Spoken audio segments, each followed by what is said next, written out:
Hello there and welcome to Cancer Update 125. I've got my brother Noel sitting next to me and Noel's about to do something really interesting on, is it October 11 and 12? That's right, Yeah. yes. And what is it you're doing then? So I'm doing a Ride to Conquer Cancer, raising funds for the Harry Perkins Institute. It's a 200-kilometre ride over 2 days.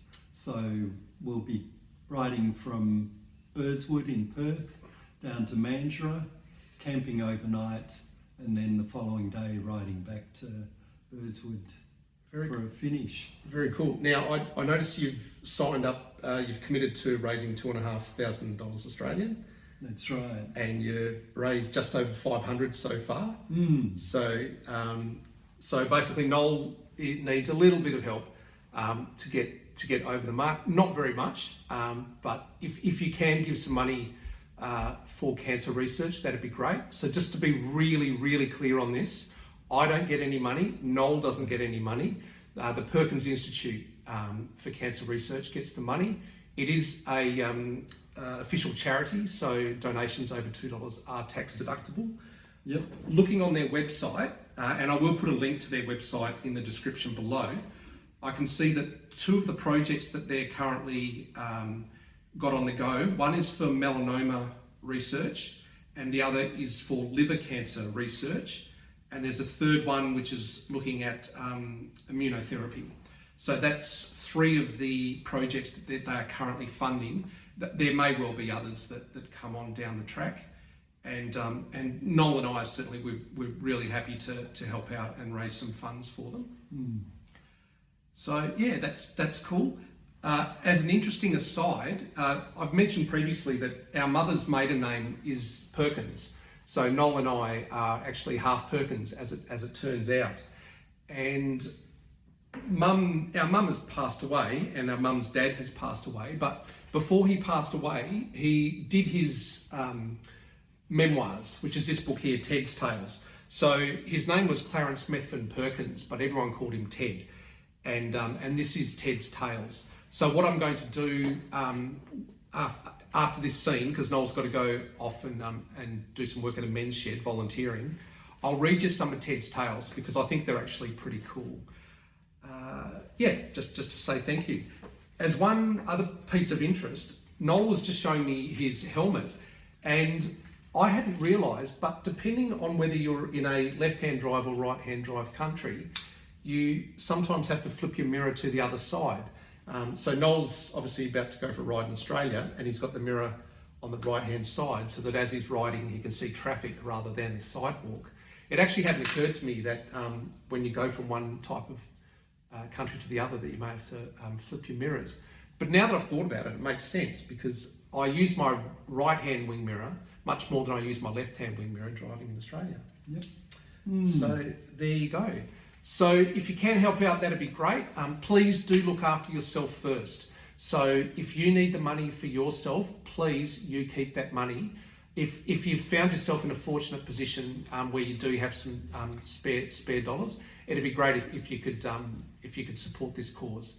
So I think that's Yeah, cool. Terrific. Okay, so I'll let Noel go, and I'll in the next scene I'll be reading out some of Ted's Tales, and you can hear about how our mother's father did some fun stuff. Yep. And you'll put up a QR code. Oh yeah. Sorry, I'll put up a QR code up on the screen, so you can click on that QR code. It'll take you straight to my page. Yep. And then there's a donate button within that. Perfect. And I'll chuck all that in the description as well. So there you go. You good, Noel? Yep, all good. All right. Thanks, Paul. Cool. Thanks for that. And now I'll start telling you some tales. Okay.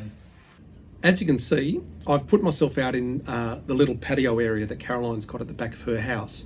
And if you're one of my care team that has mobility issues, maybe now is the time you should pause this video and move yourself outdoors, because I'm going to read to you for a little while anyway. So you can just relax and just listen, maybe put your headphones in or something like that, okay? So if you want, pause now, because I'm going to start reading shortly. Okay, so my mother was born in Colac in Victoria, and my grandfather, so my mother's father, Ted Perkins, was born at Elliott River, a dairy, what was then a dairy farm just near Elliott River, and Granddad Ted Perkins was born in 1897, in late August 1897, and that becomes important later on in the story when we start to talk about the war. So at the outbreak of World War One, Granddad was 17. Okay, and that becomes important later on. So I'll just go forwards to. These are just a couple of stories that I found interesting. That I found interesting. So the first one is titled First World War, and it's my granddad's account of what happened to him during the First World War. I walked from Stalker to Apollo Bay one day for the purpose of getting my father's consent to enlist for the army. When I asked my father for his consent, he said, "I thought one of us should go to the war." I felt like laughing, as to me he seemed like a very old man with long white whiskers. The next day I walked back to Beach Forest and, giving my age as 19, presented to Dr. Blackhouse for examination.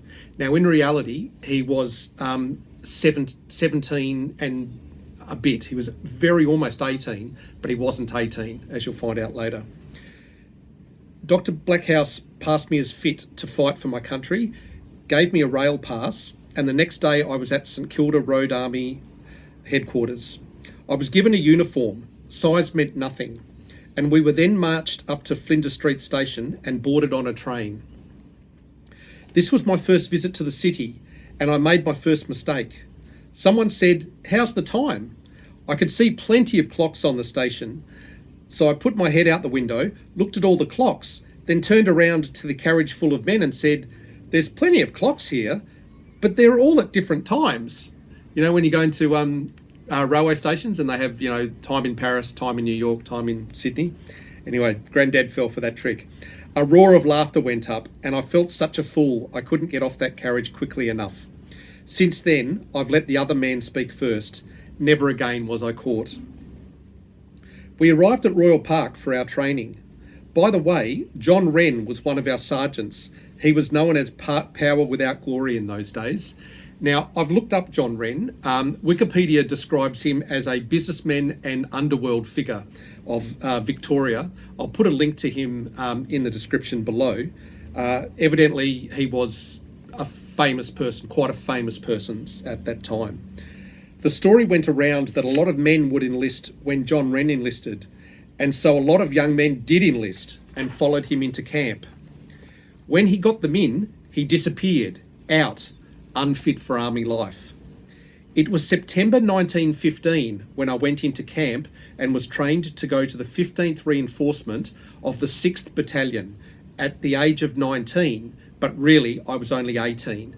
Now remember, he was born in August 1897, so in September 1915 he was 18 and 1 month. So he actually was old enough to go with his true age, but for whatever reason, maybe because when the training started he was 17 and 11 months or something.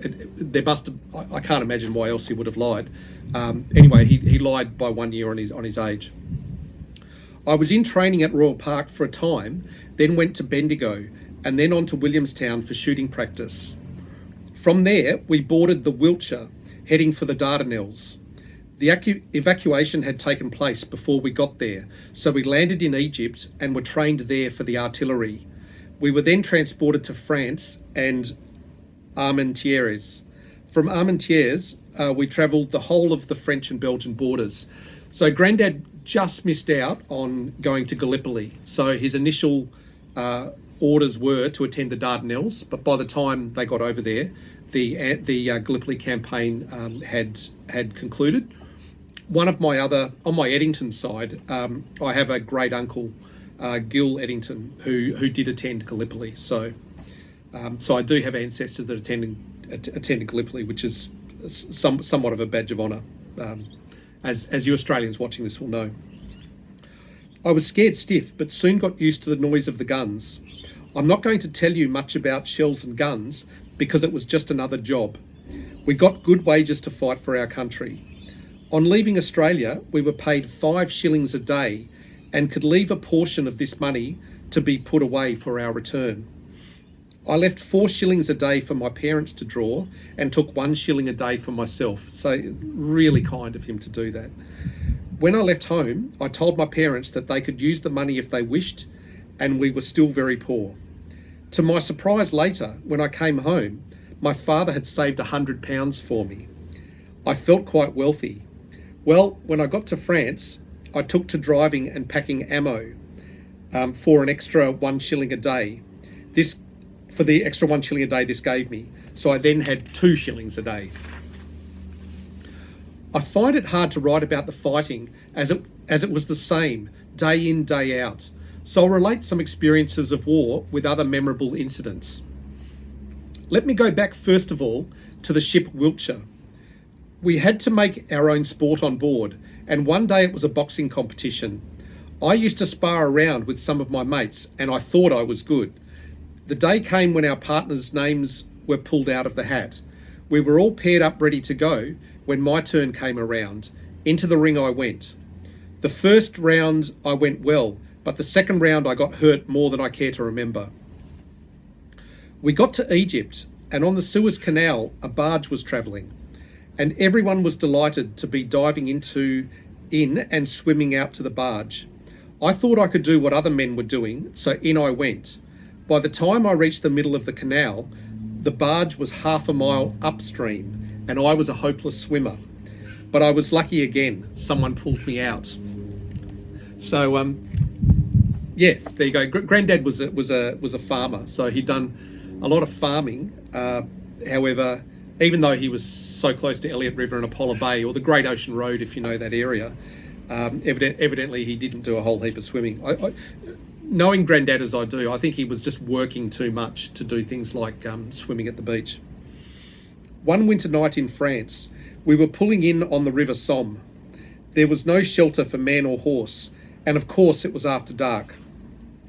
All the men in my battery had to walk all night to keep warm, and by morning our greatcoats were frozen on our backs. From here we were shifted to Ypres on the Cordouary Road and Memon Road. The day a piece of shell hit me in my belly, I thought that I had a blighty. Now, a blighty is a First World War term, which meant if you got an injury that was enough to stop you being a good soldier, but not enough to be, terrible, you would go back to Old Blighty, which is England, and you would get some rest and recuperation. Importantly, you weren't on the front line, which meant you weren't in danger of being killed by the enemy. A blighty meant a trip to England, but I was unlucky, not badly hurt enough. I was sent to a field hospital not far behind the firing line, so one day I just sneaked out of hospital and hitched a ride back to my unit and pals. I wonder that I wasn't reported missing. The officer just accepted me back without question. If Bill Pepper, my war mate, had been the clown of the battery, I'd really have some tales, as we spent so much time together, but he wasn't. When a man is a perfect man, well, nearly anyway, and a good soldier, with not one stroke of red in his paybook, it doesn't leave much to tell. Our horses came before ourselves, so when horse feed was scarce, we kept an eye on the Frenchman's haystack.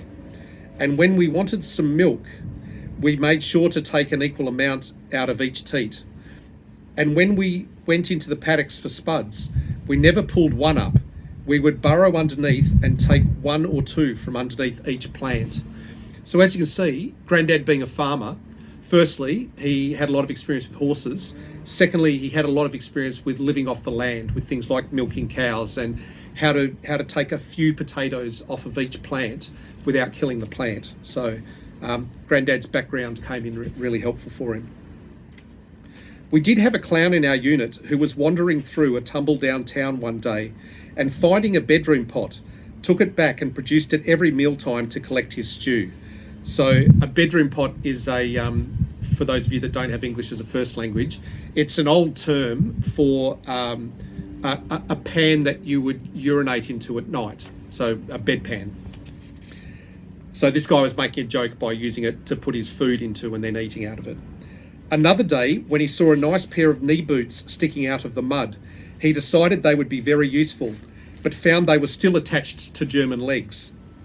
That didn't worry him though. He pulled them off, wrung them out, and wore them for months. One night, a number of us raided a Pommy ration dump after the guards put their lights out. We had a corporal with us, and all he was interested in was a British warmer, which is a sort of balaclava with a scarf attached. And to get to these, we had to move and stack up a lot of cases on top of each other. We loaded them up a bit high and they crashed. What a scramble to get out took place.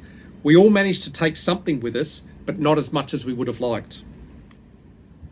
When camping on the Somme River, something similar to the Suez Canal episode happened. We were diving in to bring up mud from the bottom, mud or anything that happened to be there. It got stale doing this, so I started to swim the river. It looked easy to me, but the current was stronger than I thought. I got a real fright as I realised that I couldn't make it to the other side, but was lucky enough to be pulled out. Fright turned to panic when I realised it was the wrong side and that I had to get back to the other side. Anyway, I did it with one mate swimming each side of me, and believe me, I'm always calm when in danger. I never struggled with my helpers, as I knew that meant everything. It is strange sometimes how you meet people. Well, our latrines were made with a long pole fixed over a long trench, where at least a dozen men could sit side by side. One day I was sitting on one of these and leaning forward to balance myself, and found myself looking at the feet of the man next to me. I thought, I know those feet. Only one man I know wears his boots in that shape. I guiltily looked up at the man and said, "How are you going, Matt?" He was a man who worked at Telford's, and Telford's was a farm near the Elliott farm, which was called Glenlovey. So he was a man who worked at Telford's, but was always known by his feet. His name was Matt Fleming, and he used to push his boots into a terrible shape. It's just starting to rain, so I'm going to go inside. Stick with me. It's actually the next day. Here we go. Another strange experience I had in France worth telling about was on one night after dusk. I was brushing moths away, and I turned to a chap and said, "The moths are bad tonight." "Bullets, you bloody mug," he replied. That night I slept in a dog kennel for protection. There wouldn't be too many people who have slept in a dog kennel. Talking of dogs, it is surprising what work can be done with them. A lot of small farmers in France use dogs for field work. Other farmers use them for their milking cows to do field work, the cheapest of all labour. They get their cream, butter and eggs from the cow, and had her do the ploughing as well. Our church service parade is also worth a mention. We always went to church to get out of latrine duty, and every morning we heard the same sermon on bad women and venereal disease. Nevertheless, these parsons did a good job, dragging the wounded from the mud in the trenches and doing whatever they could for them. I don't think they got too many medals for it either. Now I will tell you of an event which, to me, made the army stink. I won no medals, but did not feel bad about that because I'd made up my mind to volunteer for nothing, but just to carry out orders, which I did. This particular day, we were packing and taking ammo to the front line. As I was going in, a mate was coming out and a shell landed and burst near him. Unfortunately, he was fatally wounded. I went to his assistance, and because mules are just as afraid of shell fire as men are, one of mine took fright and bolted, as I couldn't find it. I stayed with my mate, or rather his body, and waited for a wagon to come along. We loaded my mate onto the wagon and took him back to the depot for a decent burial. When I reported the matter of a runaway mule to the officer in charge, I was put on a charge. I was put on open arrest and court-martialed for neglect of duty. The day came when I attended court. The court claimed that it was my duty to carry ammo to the front line and not to neglect my duty to act as a stretcher bearer. I was fined £15 as the price of a mule. As I was drawing only 2 shillings a day at the time, you can work out how long it was going to take for me to pay off £15. Okay, well, I have done the maths. So he was drawing 2 shillings a day. Remember, that wasn't his whole wage, but that was how much he was drawing. And there are 20 shillings in a pound. So he was getting £1 every 10 days, which meant £15 was going to take him 150 days. So basically, it was his disposable income for 5 months. So if you can imagine how much it would hurt you to get a fine that would take 5 months of your disposable income, that's how much that mule had cost my granddad. They paid me 5 francs a fortnight, and they kept the rest. So he was being paid in francs, as it turns out. Had I told them the mule had been shot, that would have been the end of the matter. So it just shows the truth doesn't always pay. All crimes were entered in red ink, and it was the only red ink that ever entered my pay book.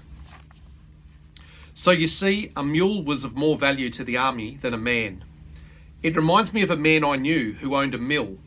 He was compelled to build a dugout for his men in case of fire, but he kept his tractor in the dugout instead. He could get a truckload of men anytime, but it was hard to pay off a tractor.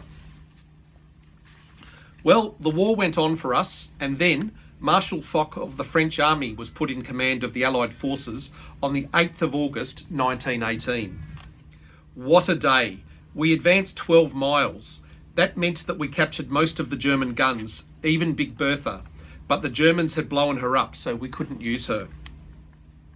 It was a few days after this that a shell landed at my feet, and that finished the war for me. It put a hole through my leg, and a large piece of shell got in my head. This jagged piece broke a small hole near the hairline above the ear. So we're talking, it was something like just here. Funny thing about this, years after I was married, the wound festered, and May, my wife, pricked it with a needle, and a piece of shrapnel popped out. After being wounded, I was sent to a hospital in London. At this point, I want to tell a little about the Hindenburg Line, the Germans' greatest defence line. I believe I'm one of the lucky ones to be able to describe it to others. After the infantry had captured the line, I was adventurous enough to go out and inspect it. We all knew the war was nearing an end, so I went souvenir hunting. Now, the Hindenburg Line was a big, long city in some places, in parts 2 stories high. Well, not high, but 2 stories underground, all made of solid cement. On my hunt for souvenirs, the first dugout I went down, I walked straight into the arms of a German officer. I got a hell of a fright until I took a second look and realised he was dead, but still sitting in his chair in the upright position. He had a nice revolver slung over his shoulder, and I soon relieved him of that. Souvenirs were scarce, but I soon found enough to fill a haversack. The German army must have lived in luxury, and, by the amount of women's clothing about, there must have been plenty of love in camp. No bullets or shell could have penetrated their defence line. It was a few days after that I was wounded, so most of the souvenirs are still in France. I managed to get the revolver home, but foolishly handed it in to the police a few years ago when all arms were being collected. I wish I'd sent it to the War Museum in Canberra. It was at the time when meningitis was raging in Europe and sickness of some kind was spreading in London that I was transferred to Wandsworth, which in peacetime had been a prison. The prisoners were released on conditions that they enlisted in the army, and the jail was converted into an army hospital, I've been told. It was hard to get a pass to get out of the hospital, so I thought I'd prove that I could get out of jail and decided to go over the wall. This was hard because the top of the wall was covered with jagged glass from end to end, but I made it, only to fall into the arms of an English bobby on the outer side of the wall. The English cops were especially good to the Australians. This one just marched me round to the front gate and put me back into prison. At Wandsworth, King George V and Queen Mary visited us, so I can honestly say that I've shaken hands with a king and a queen. After the war, I boarded the hospital ship Orontes and sailed for home. Nothing startling happened on the voyage except for losing my money. I had thousands of German marks in paper money and sold them for 30 shillings to gamble with. I was broke 1 hour later. We landed in Melbourne and were just discharged the same day. They didn't even give me a pair of civvy pants to wear home. I was discharged medically unfit on the 16th of March 1919 after 1,276 days in the army. After my return, I received a letter from King George V and Queen Mary that reads, Buckingham Palace, 1918. The Queen and I wish you Godspeed and a safe return to the happiness and joy of home life with an early restoration to health. A grateful mother country thanks you for faithful services. Signed, George R. This story is called After the War. Well, here I was back again to take up civvy life. I had no trouble getting a job, which was assisting a surveyor by the name of Mr. Farron to survey the road from Skeens Creek to Cape Patton. We then surveyed the Wild Dog Road around Mount Sabine. There was no Skeens Creek Road then, and we went on to survey another part of the road from Marengo to what we knew as Cape Horn. How it got that name, I don't know as fact, but there is a story that a young sailor climbed a tall tree there, found he could see the ocean on both right and left, and called to the man below, "It looks like Cape Horn." So the spot where the large tree stood became known as Cape Horn. The tree was right opposite where the Binns Road leaves the Great Ocean Road. While doing this job, I had to carve out the pegs. I carry the proof till this day, as I nearly chopped off my thumb with an axe. For this job I received 11 shillings a day, a big wage at that time. I was also in the Guard of Honour when the Wild Dog Road and the Great Ocean Road were opened in October 1936 by the then Victorian Premier, Mr. A. Dunstan. So many of you, I would hope, at least several of you watching this have been down the Great Ocean Road, maybe even been, to Skeens Creek and Apollo Bay. My granddad helped build that road after World War One. So yeah, the Great Ocean Road and even Wild Dog Road, which is a side road to the Great Ocean Road. So yeah, that's pretty cool. And that, to me, it's the most beautiful road in the world. If you're looking for an overseas trip and you want to do something wonderful with your drive, please do consider the Great Ocean Road of Victoria. It's absolutely beautiful. In those days, Apollo Bay beyond McLaughlin Street was all scrub and timber. So I took on the job of cutting the soft woods for the butter factory at 12 shillings a cord, about 2.5 tonnes. This is when I became acquainted with the Pengilly family. I boarded at their hotel for £1 a week. Talking of the Pengillys reminds me of my mother's warning to me when I was young, not to go wasting my money at that hotel, buying pretty dresses for those stuck-up Pengilly girls. I only wish she had lived long enough to see me marry one, but she'd died while I was on my way home from the war. So a couple of things there. If you've been to Apollo Bay and you had a drink at the Apollo Bay Hotel, that hotel used to be owned by my mother's parents, the Pengilly family, and and they were evidently quite wealthy. So there you go. So that's my connection to the Pengilly family and my connection to Apollo Bay as well. Well, that job finished, so I thought I would try my luck at farming and rented Glenlovey from my father for £50 a year. I did quite well, but spent everything. I bought a nice horse for £8 and a brand new Jinker for £25. Today the horse would cost $400 and the Jinker, well, you'd need a lot of money if there is one to be found in some old shed. I tell you, I was one of the tops for a time being. We got a lot of fun out of both the horse and the Jinker. About that time, we got one of the biggest floods ever known in Apollo Bay. During the night, a ship ran aground and it was nearly impossible to cross the river as every bridge but one was washed out to sea. We were able to cross that bridge and then the fun began. Crossing Cawood's Flats was all right until we came to an old creek bed. The water was up to our necks. There were 6 of us and we joined hands, which was just as well as the one in the lead was swept off his feet. He went down and the lantern with him, but he came up again with the thing still burning. The most important thing was to get to the other side of the river so that we could commence rescue work for the ship. We made our way back to where the bridge should have been, and by getting a line across the river and then a rope, we were able to pull men and life-saving gear over the river and get to work. It was the old men of the town who did most of the work. We had to bury an anchor block to tie our rope to, then attach this to a rocket.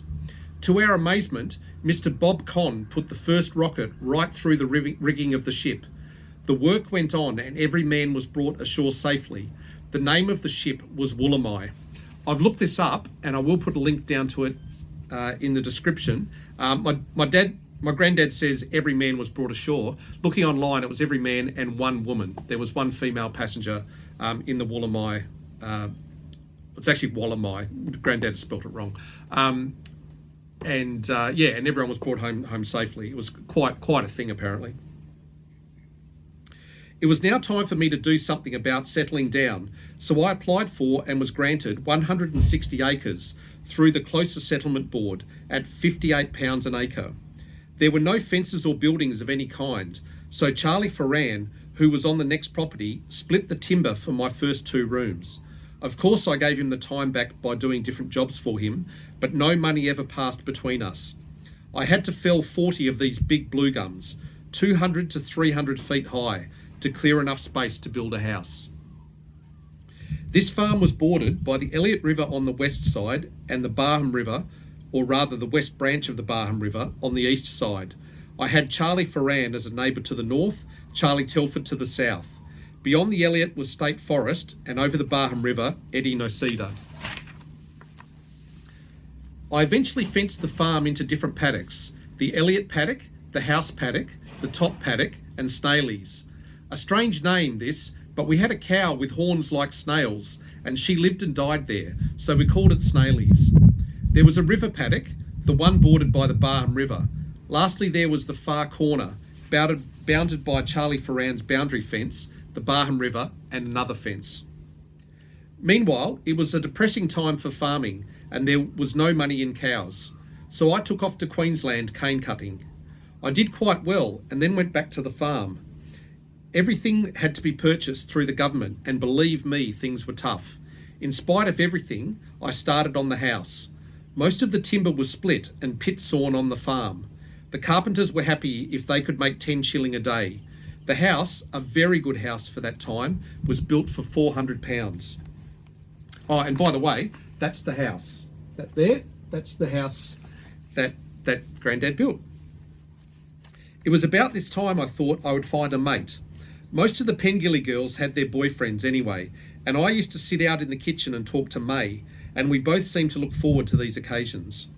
Gradually we started to wander further afield, and so the day came when we decided to tie the knot. And what a wonderful choice I'd made. I don't know if May thought the same.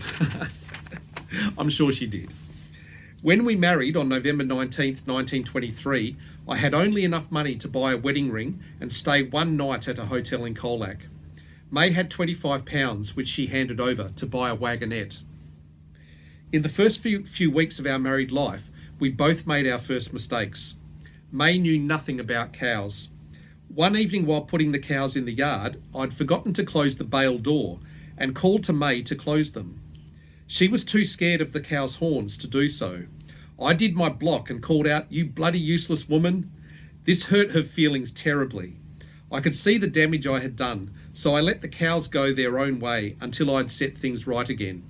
It taught me a lesson, and the words were never used again. But the day came when May told me to shut up, a horrible expression in Australia. So I shut up for a considerable time. However, one day there was a visitor at the back door, and May said, "Will you see who that is at the door, Ted?" Of course, I had to speak to the visitor, and that ended the silence. It was talked about in our family that Granddad actually shut up for a matter of days. So,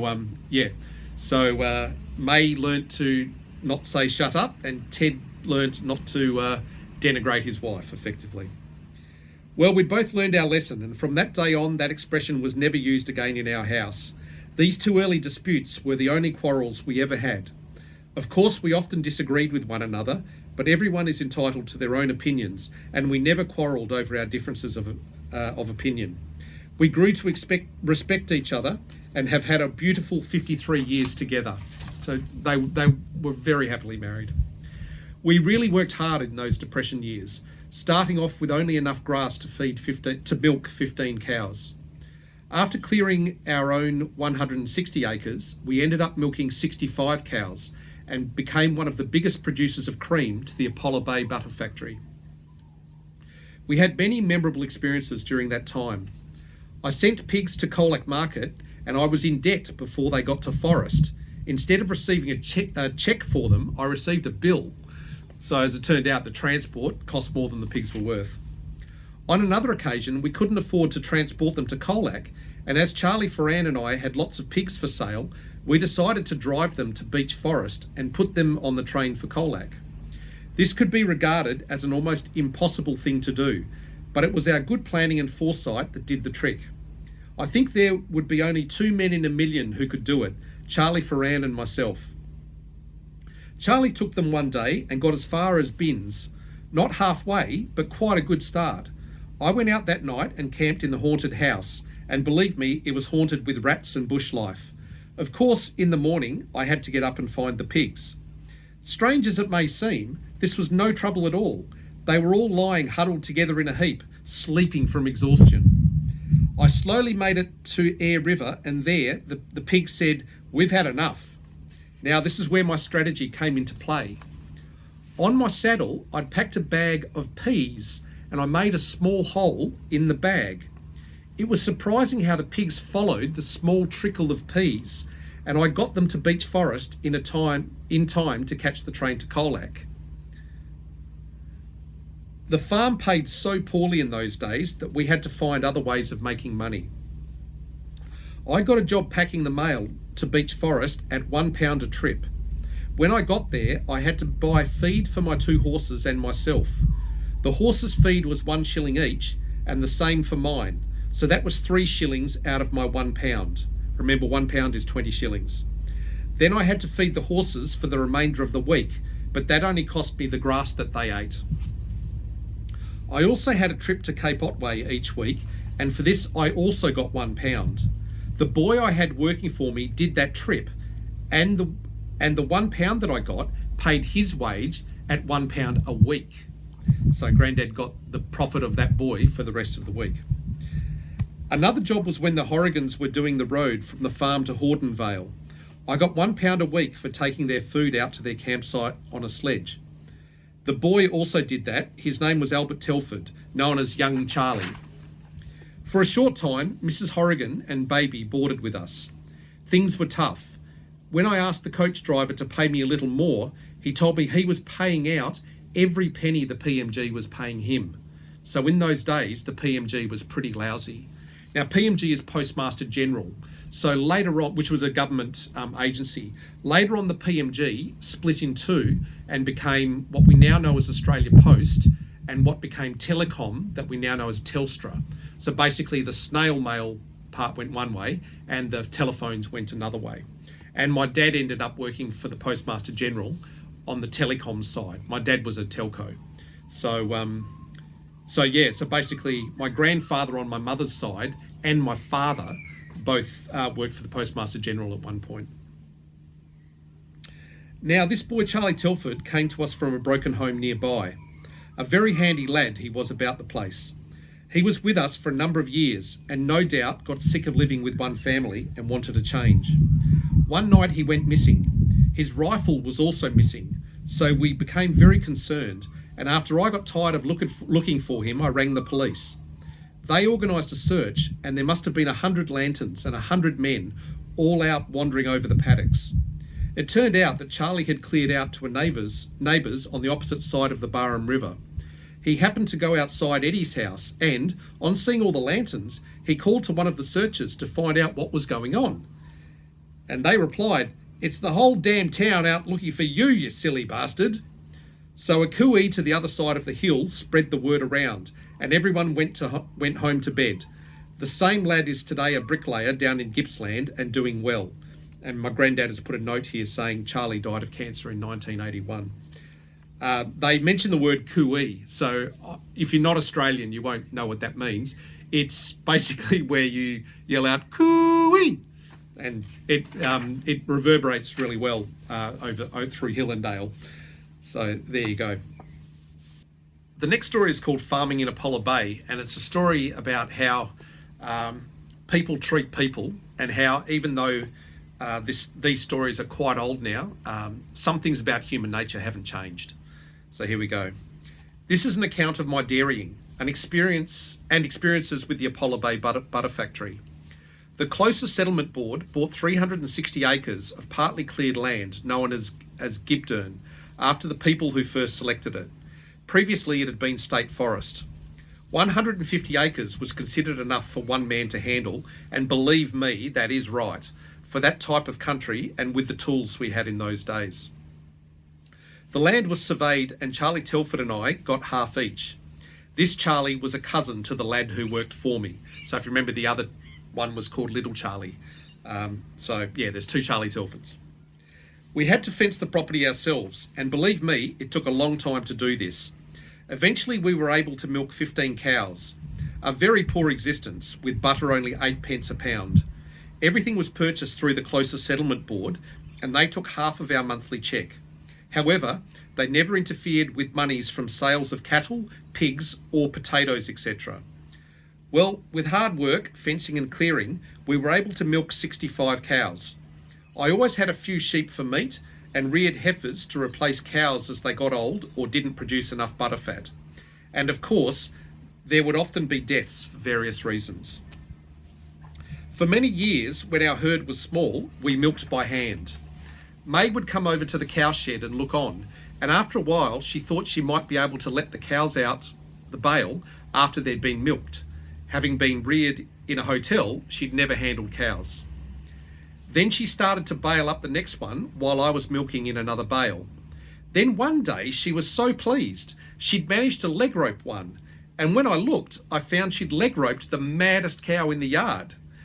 When I handled this cow, I had to watch myself or I would be kicked to pieces, but May had managed her beautifully. So one day she got a bucket and sat down on a stool, and to her surprise, she got milk when she pulled the teat. She persevered, and after a while, we were racing through the milking together. To compensate her for her time, I always helped her with the dishes after our evening meal and kept it up all of our lives. So, these were different times, Ted evidently was quite proud of the fact that he helped with the dishes after the evening meal. That's lovely. We continued to milk by hand until we got to about 30 cows, and then we had to think about milking machines. As we had to take 3 days off a week to cart our cream to the butter factory over the rough, muddy roads, that didn't leave much time to work on clearing the land. Up till this time, we had no complaints with the Apollo Bay Butter Factory. There were 2 grades of cream, first and second, and a difference of 3 pence per pound of butterfat. We got mainly first grade, but occasionally second. The manager and I talked over the ways and means of purchasing a simplex milking machine, and I readily gave him an order for one. But after thinking it over and the terms of finance, I felt I would not be able to meet his terms, so I immediately cancelled the order by letter. Well, the Rid Milking Machine Company approached me to see if I was interested in their milking machines. I said I was, but it had to be at the terms I could meet. They were prepared to let me have a 3-month trial period and purchase on my own terms. I accepted and signed the contract. A few days later, Mr. Fred Martin, the Apollo Bay Butter Factory manager, and the Simplex representative from Melbourne arrived at our farm to sell us their product. I told them what I'd done about the Rid Company. They immediately threatened to come on me for 1/3 the price of the machines, and also reminded me that I would be up against the Apollo Bay Butter Factory, and to this statement, Fred Martin kept his word. Now, I will describe this man to you. He was a real dictator in a little town. He was chairman of almost everything. He may not have been on the women's committees, but in some cases, he audited their books. He was an agent for separators for milking machines, kerosene, and insurance. He controlled all the farmers, and he was secretary of the butter factory and did the grading of the cream. After I put in the Rid milking machine, I always got 1 can first grade, 1 can second grade. I even mixed my creams all together and divided it into 2 cans. Still, I would get 1 first grade, 1 second grade, and there would be a note that read, "Dirty machinery." I even fed my cows onions to try and trick him, but still it was dirty machinery. I invited him out to inspect the machines, and he found a little bit of water. "There's your trouble," he said. I did nothing to the machines, but the next cream day I got first grade and a little note that said, "There you are, it is cleaning that's required." The first grade didn't last long. The next day he took May and me into the factory to sample a can of cream. This supplier lived only half a mile from the factory and delivered his cream every day, so of course it would taste fresh. I lived 6 miles away and delivered 3 times a week, often with the sun on the cream can all the way. I told him he was still weeping over the commission he had lost. At that, he tried to push me out the door. I then had a go at throwing him in the vat of cream, but he grabbed hold of the back of the vat. I was just bringing my foot up on him to push him in the guts when May came in and grabbed hold of me and said, "Don't do it, Ted, he isn't worth it." And the tears were running down her face. So, thanks to May, his cream remained first grade. So Granddad had that streak in him when he was pushed hard enough that, he wouldn't punch a guy out, but he would certainly throw him into a vat of cream, which I think is pretty cool. Well, for the next 10 days, my cream was thrown out of the factory and he refused to handle it. By that time, I'd rung Colac Butter Factory to see if they would take it, and they said yes. So I loaded the wagonette and set off for the 40 odd miles to Colac. I got halfway to Beech Forest with 2 horses and I got bogged in the axles in mud. I had no hope of going any further that day, so out came the 2 horses and then the cans of cream. They were heavy to handle with mud to my knees. I collected plenty of wood and rubbish in an attempt to turn the wagonette around and tow it out. I had to lift 1 wheel at a time and put wood and rubbish underneath it. How I wished I had only 3 wheels and not 4. Eventually, I got back to the fork of the Barham River, about 3 miles from home. I knew the horses were too tired to pull the cream up the steep hill past Percy Telford's and Horace Mariner's, so I unloaded it and stood it in the river. While I was away, more cream had collected at Abbeyville, the name we had given the farm. Charlie Turner and I sat up all night, taking it in turns with a paddle to turn the milk into butter. We then rang Thompson the baker to see if he would take it. He agreed to buy the butter for his pastry making. Whilst we were busy with our cream, there was a directors' meeting, and I was told that if I apologised to the manager, he would take my cream. However, there was one reasonable director who demanded that the factory take my cream. His name was Bob Conn, and he rang my father-in-law, Will Pengelly, to tell me to leave the cream at the factory and to make no comment. There were, incidentally, only 5 phones in Apollo Bay at the time. Now, if you remember the name Bob Conn, Granddad was working with Bob Conn when he was on the rescue of the Wollami. So evidently my granddad and Bob Conn were friends because they had that shared experience. I took the cream that had been halfway to Beech Forest and sat in the river for days into the factory, and would you believe it? It was graded first grade after all that time. For a while, I got a better run at the factory. I feel this was in due part to the efforts of Mr. Gordon Young, who called a meeting to form what he named the Farmers Protection League. The night of the meeting, the factory directors were invited, and farmers turned up from all over the district, including Geelong and Colac. The meeting was opened by a well-known citizen, a Mr. Watson from Lavers Hill. I got up and asked the manager, "Hadn't you threatened me with second grade cream if I didn't put in your milking machines?" He denied this. Then Eddie Nozella said that the reason he had put in the Simplex machines was because the manager had threatened him too with second grade cream if he installed a Rid milking machine.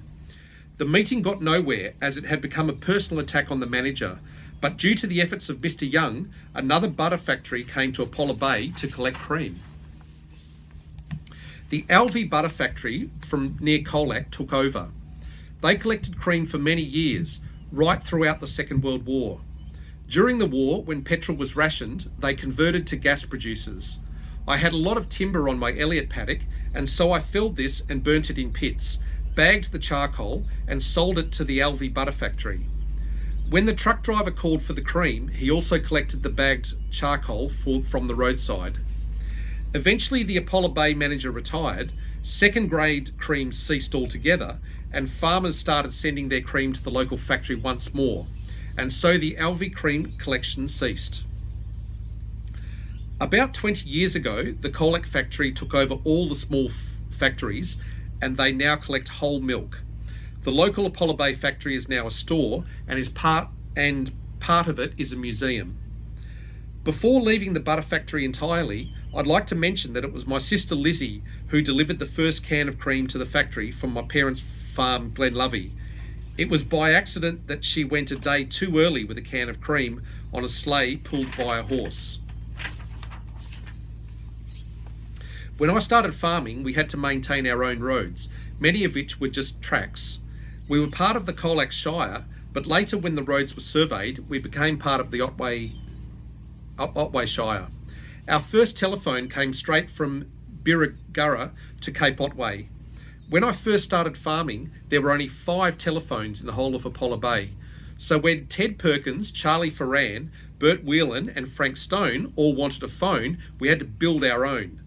It was a party line connected to Bill Berry's over the other side of Barham River, and they were connected to Beach Forest. It cost us each 30 shillings a year in rent, and we replaced our own batteries. To say everyone knew everyone else's business would be an understatement, but at least we had a phone. Our call was 3 rings. So if you've never used a party line, it's one of those where everyone is connecting to a common line. So Grandad could have picked up the phone and Charlie Ferran may have already been on that phone making a phone call, and you could just listen in. So when they say that everyone knew everyone's business, it's quite true. It's literally true, because you could just pick up the phone and just listen and be quiet yourself and you would hear everything. So I'll finish there. There's about 100 pages in this book and a ton of photos as well. I think it's a great it's a great memoir that Ted has left. He's done it in print, whereas I've done it more on Substack and YouTube. But I do like the idea of leaving some stories behind for other people to enjoy. I think that's a really wonderful thing. So I hope you've enjoyed it. It's obviously been this is my Perkins video. So I am, as pointed out, my mother's maiden name is Perkins, so I'm half Perkins. Noel is riding on a charity ride with the Perkins Institute, and you've heard some stories from Clarence Methven Perkins. So I hope you've had a great time. Please, if you've got a few spare dollars, please do consider donating them for Noel's ride. All the money goes to charity, none of it goes to Noel or I. And have a great day. Take care of yourself. Feel free to leave a comment below. And and if you've driven on the Great Ocean Road, or you've been to Apollo Bay, or you are a Perkins or a Telford, or you any kind of memories have come up for that, please do write them down in the comments below. Thanks very much. Don't forget that like button. See you later.